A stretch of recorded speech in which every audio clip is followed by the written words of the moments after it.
Okay, so I just came back from Dragon Ball Superhero,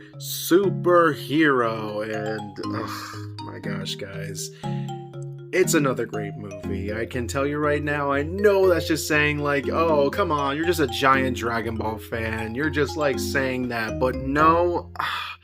This was actually pretty damn good, just like Dragon Ball Super Broly was actually pretty damn good. I think, to me, when Akira Toriyama isn't writing the movies, I feel like that's when it either's good or bad. It's not that the other previous Dragon Ball movies that wasn't written by him were bad. It's just like they weren't really something that you felt canon to watch or something like, even for enjoyment, some of them I didn't think they held up as well. I feel like his movies, the way when he writes them, they just hold up in ways of storytelling and character development and stuff.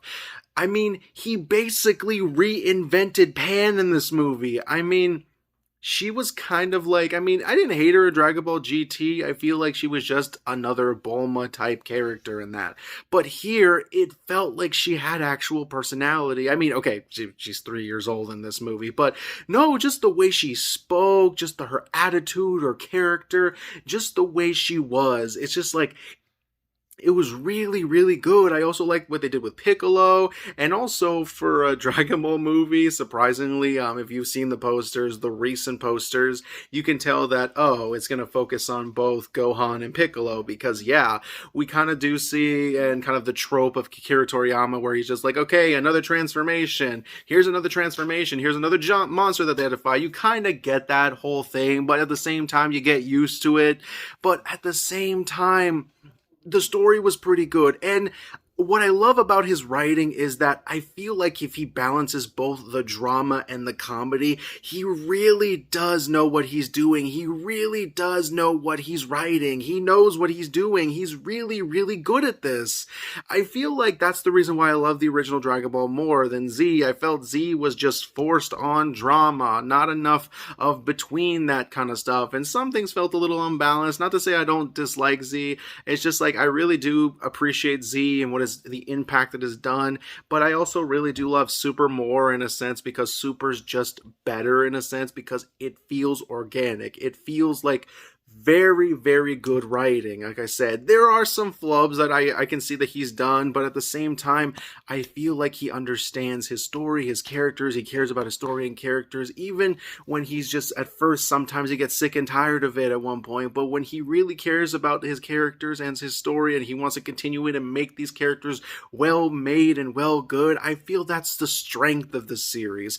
Even for how long it is, yeah, I really do like the new characters. Surprisingly, I think this is the first time he made a villain type character into a kind of like misunderstood villain, like in a sense of, well, he's not doing this for evil purposes. He just wanted to create superheroes, unlike his grandfather, Dr. Gero, and stuff. And like these new characters, they made me care about these new kind of superhero type characters. Like I said, I really cared about them. I actually think they were very nice characters. And even the villains are very kind of very cool type villainous. It's not just, oh, this villain's just evil, or this villain's just too goofy and stuff. No, it's just a perfect balance. There's human into the whole thing. There's a lot of personality to the whole thing. I feel like they just did this really well, and the animation, this kind of makes me hate Erwig and the Wig just even more, because good gosh, this came out this year, and I understand that some people might be off on the CGI, but it's kind of mixture of both cell shading with the CGI, and oh my gosh, it's beautiful. I understand some people will compare it to the video game, but it is well done in this movie. It is done well, and also that opening narration animation, it just makes me want Toei Animation just to make it. Come on, Toei Animation.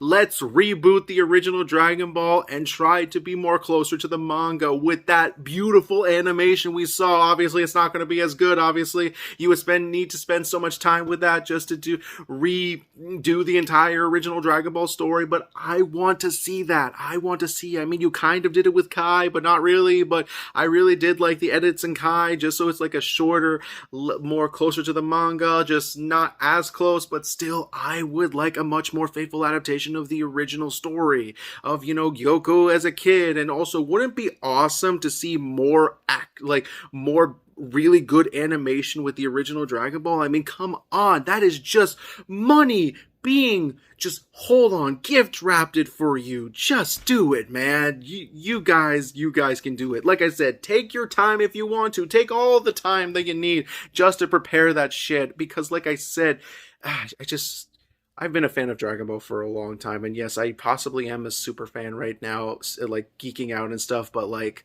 I really did like this movie. I could have trashed on it, and at the same time, as just another action fest movie, but this was a pretty damn solid film. So yeah, highly recommend it.